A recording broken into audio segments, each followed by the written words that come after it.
September the 30th, 1938, Prime Minister Neville Chamberlain arrived back from Berlin at Heston Aerodrome. He had with him an agreement he'd made with Hitler in which he accepted the German occupation of the Sudetenland, part of Czechoslovakia. In exchange, there was a promise from Hitler that he had no further territorial ambitions. There was therefore going to be peace in our time. We regard the agreement signed last night and the Anglo-German naval agreement as symbolic of the desire of our two peoples never to go to war with one another again. But within a few months it was clear to everyone that there was not going to be peace in our time. On March the 15th, 1939, Hitler walked into the rest of Czechoslovakia. On April the 5th, the British government drew up plans to evacuate children from bomb-threatened London. On April the 26th, conscription was introduced. On August the 22nd, Britain reaffirmed her treaty obligations to Poland. September the 1st, Germany invaded Poland. 2 days later, on Sunday, September the 3rd, 1939, with her ally Poland already reeling under the German onslaught, Prime Minister Chamberlain spoke to the British people on the wireless.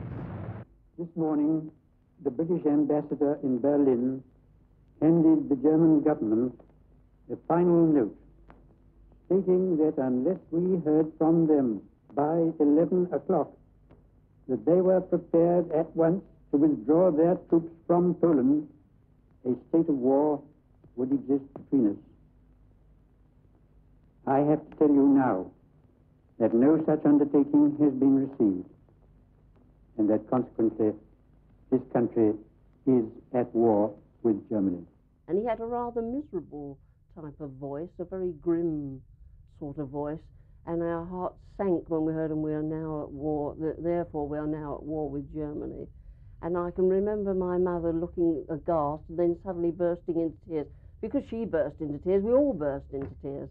And she said, oh, the Zeppelins will be coming over. She'd been bombed by the Zeppelins in the First World War, so she thought the Zeppelins would come over in this war. Well, I had to go and get the accumulator, which had to be charged the previous day. You know, you had two accumulators, one being charged and one on the set. And of course, when anything was going to happen, the one on the set was always dying, so that the speaker got gradually less and less. And no way could we have this happen. So I went to our local Guzzy, who used to charge the batteries and the accumulators, and got my accumulator. Then home again to hear the news, because in those days, Sunday was the family day.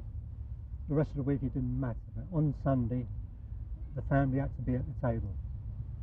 And we all sat around listening to the speech. Because we weren't actually at war till he made that announcement, were we? And that was the Sunday morning. And I was making a meat pie to that. My mother ran up and downstairs bringing pillows to put them under the dining room table because she was convinced we were going to be bombed straight away. And there was a chicken in the oven, I do remember that, because my father was having someone called George to lunch. And when George finally came and got this dreadful burnt offering, the chicken was absolutely done to a cinder.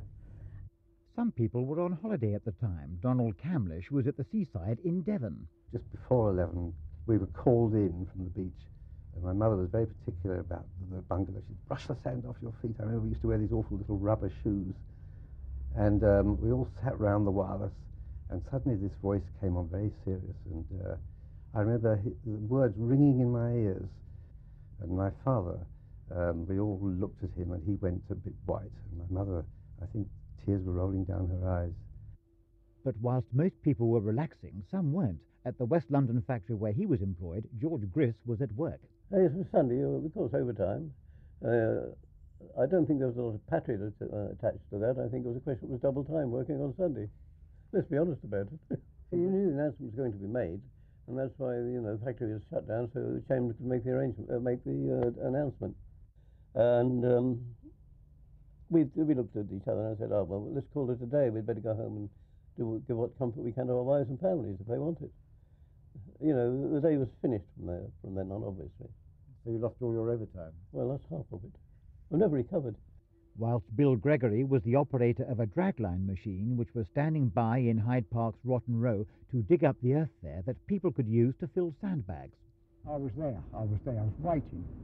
He come round and said, war's declared, Bill. And I started the machine up.